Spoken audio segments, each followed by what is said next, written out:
आज की कहानी भी कुछ वैसी ही है, इसलिए कि लगभग 50 साल होने वाले हैं और 50 साल में आज तक इस राज से पर्दा नहीं उठ पाया है कि इसमें कातिल कौन है। इस कहानी की शुरुआत होती है 69 में, 1969 में। और कहानी के जो पूरे जो ज़मीन है कहानी की, जहाँ पे ये सब कुछ होता है, वो नॉर्दर्न कैलिफोर्निया, अमेरिका का एक जगह है वहाँ पे। और नॉर्दर्न कैलिफोर्निया के पास एक शहर है बेनिसिया।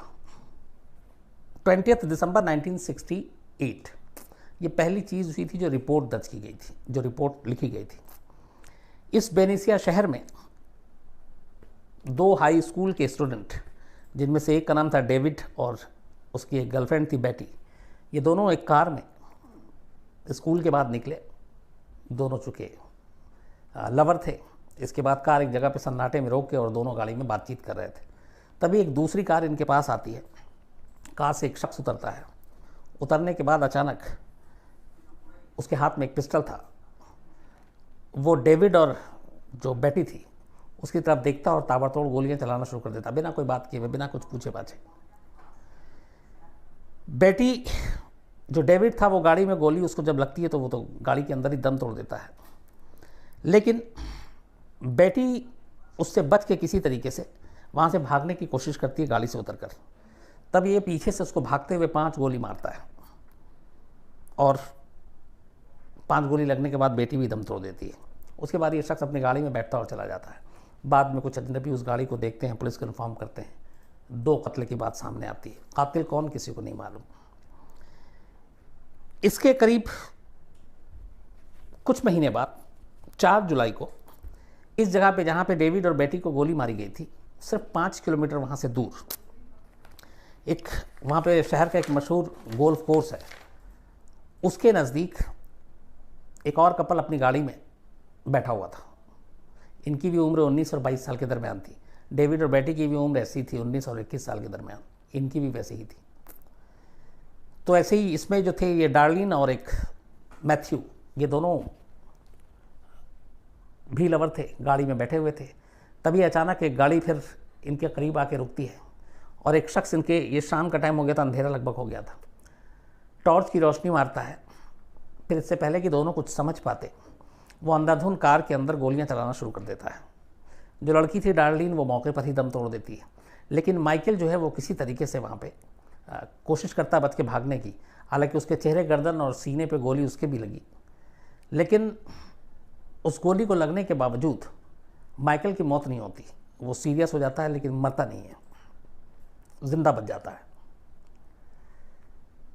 इसके बाद ये शख्स पहली बार जो पुलिस है वहाँ की, उसको एक फ़ोन करता है और कहता है कि मैंने ऐसे ऐसे ये कत्ल किया है। उसकी नज़र में उस वक्त था कि ये दोनों मर चुके हैं, लेकिन जो माइकल था वो बच गया था, तो उसे अंदाज़ा नहीं था कि वो बच जाएगा। तो उसने कहा मैंने अभी भी इस जगह पे 2 कत्ल किए गोल्फ कोर्स के पास, और इससे पहले मैंने इतनी तारीख को 2 और कत्ल किए थे उस गाड़ी में, और तुम मुझे पकड़ सकते हो तो पकड़ो। और वो पुलिस का मजाक उड़ाने लगा। अब उसके फ़ोन के बाद पुलिस की हवा ख़राब हो जाती है और पहली बार फिर पुलिस उन दोनों कत्ल की जो अलग अलग थे उनको एक साथ जोड़ के देखती है।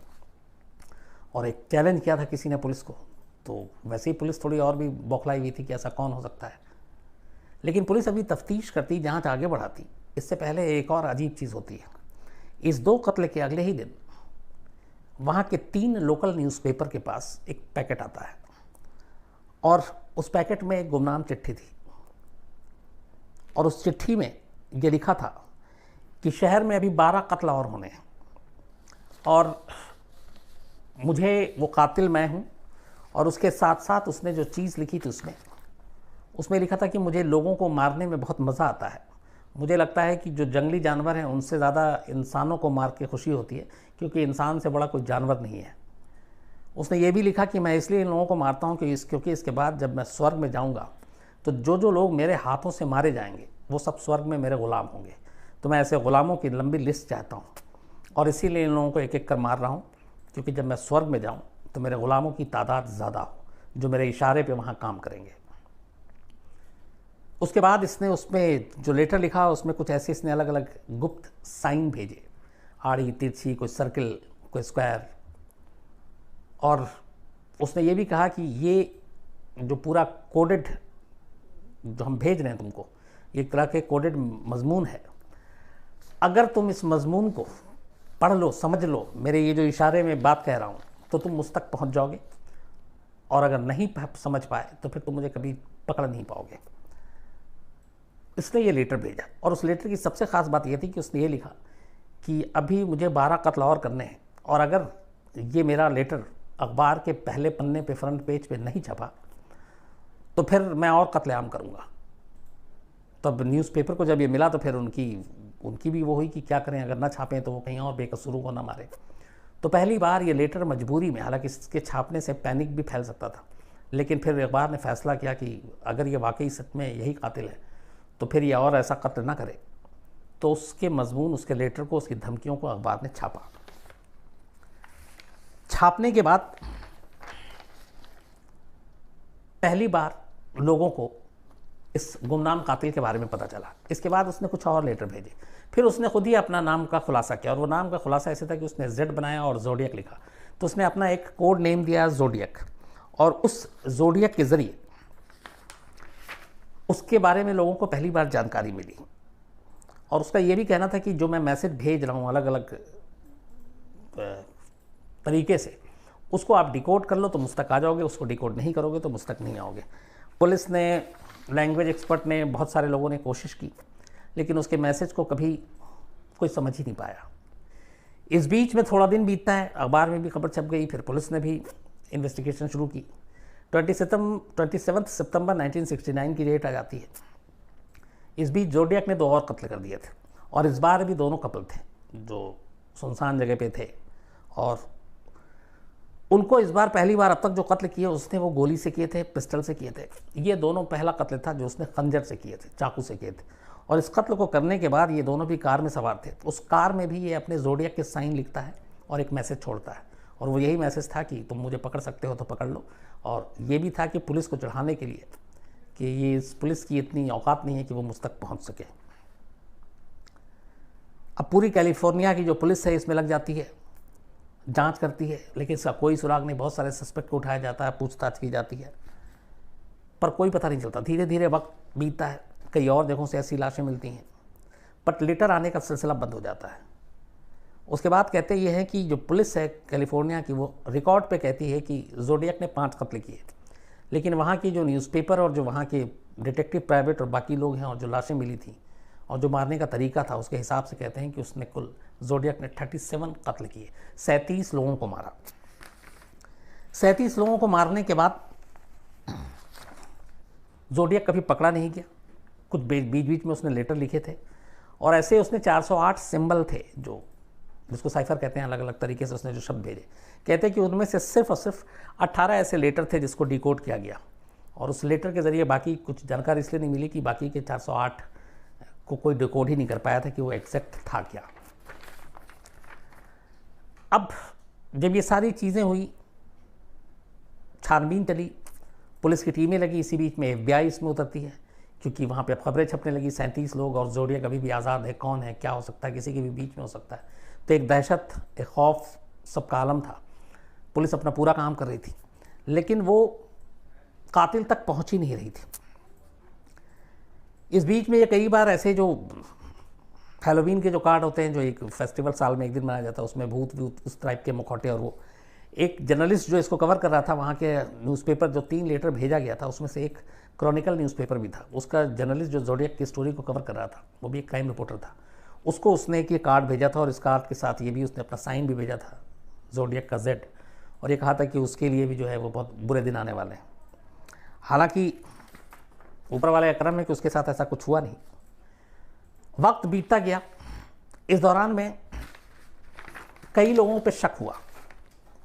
जो कुछ विटनेस बचे थे, जैसे एक कार में शुरू में ही जिंदा बच गया, और ऐसे ही 1-2 और लोग थे जिनको वो मुर्दा समझ के छोड़ गया, उन लोगों के ज़रिए फिर बाकायदा FBI और उससे पहले जो कैलिफोर्नियाई पुलिस है उसने स्केच बनाए जिंदा विटनेस की मदद से, और उस स्केच को भी जारी किया गया, जोडियक का स्केच कि वो ऐसा दिखता है। करीब उसकी हाइट थी 5.8 इंच, जो लोगों ने सारे बताए। तो उसके स्केच के ज़रिए लोगों से बात की गई, उसमें कुछ लोगों ने उस स्केच को देखने की बात मानी भी कि ऐसे शख्स को देखा है, लेकिन बरसों बीत गए, उस स्केच के ज़रिए भी वैसा हूबहू शख्स, कुछ लोगों की शक्ल मिलती थी, उसको उठाया गया, पूछताछ की गई, लेकिन उसका पूरा रिकॉर्ड अलग निकला। कहीं दूर दूर तक उसका इन कत्ल से या उस जब ये कत्ल हुआ वहाँ पे उसकी मौजूदगी के सबूत नहीं मिले। तो ऐसे कुछ बहुत सारे चेहरे नज़दीकी मिले थे, लेकिन उन लोगों को छोड़ दिया गया और धीरे धीरे फिर वक्त बीता गया। आखिर में कहते हैं कि एक शख्स था जिसके ऊपर सबसे ज़्यादा शक गया कि यही ज़ोडियक हो सकता है।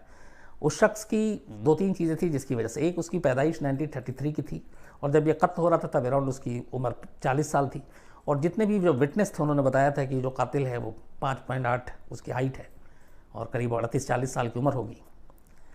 तो इस शख्स की भी उम्र 5.8 थी हाइट, और उम्र भी लगभग वही। 1933 में पैदा हुआ था, 1992 में इसकी डेथ हुई। इस शख्स के बारे में क्योंकि एक तो स्केच से भी मिलता था इसकी कुचलिया, तो फिर पता किया गया, जब छानबीन की गई तो पता चला कि ये एक स्कूल टीचर था और एक स्कूल में ये पढ़ाता था, लेकिन वहाँ बच्चों के साथ कुछ अश्लील हरकत करते हुए ये पकड़ा गया, इसको नौकरी से निकाल दिया गया और ये गांव का ही एक था।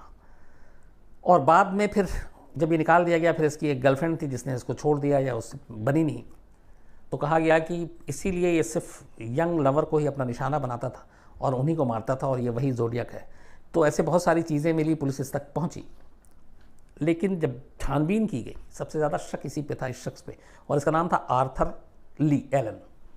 लेकिन जब पूरी छानबीन की गई, सारी चीज़ें मिलाई गई, तो फिर ये शख्स भी जो है ये बेकसूर निकला और ये पता चला कि ये ज़ोडियक नहीं है और ज़ोडियक कोई और है।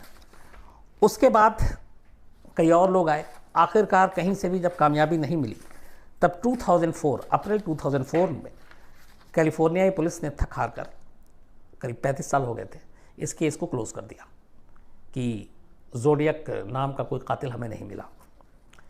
लेकिन फिर 4 के बाद कुछ ऐसे क्लू मिलते हैं, कुछ और ऐसी सस्पेक्ट सामने आते हैं। 2007 में फिर से कैलिफोर्नियाई पुलिस फोर्स फैसला करती है कि इस केस को रीओपन करेंगे। 2007 में इन्होंने रीओपन किया, छानबीन की, कुछ ऐसे सस्पेक्ट थे, उनके डीएनए, बाकी चीज़ें, हैंडराइटिंग, जो लेटर, वो सारी चीज़ें मिलान की गई, लेकिन फिर कामयाबी नहीं मिली। तो फिलहाल इस केस का स्टेटस ये है कि 2004 में क्लोज़ किया गया था ऑफिशियली, 2007 में रीओपन किया गया, अभी 2019 है, 12 साल हो गए। आज तक ज़ोडियक नाम के कातिल का सुराग नहीं मिल पाया कि वो कौन था, कैसा दिखता था। जो स्केच था उस स्केच से ही उसकी शक्ल मिलती थी या नहीं, क्योंकि कुछ चश्मदीदों के हिसाब से वो बनाया गया था। क्यों कत्ल करता था, क्यों यंग लवर को ही अपना निशाना बनाता था, क्यों वो कैलिफोर्निया की पुलिस को खुलेआम चुनौती देता था, क्यों नहीं उस पेपर में वो लेटर भेजता था और धमकी देता था कि अगर फ्रंट पेज पे ये स्टोरी नहीं छापी तो मैं और कत्ल करूँगा।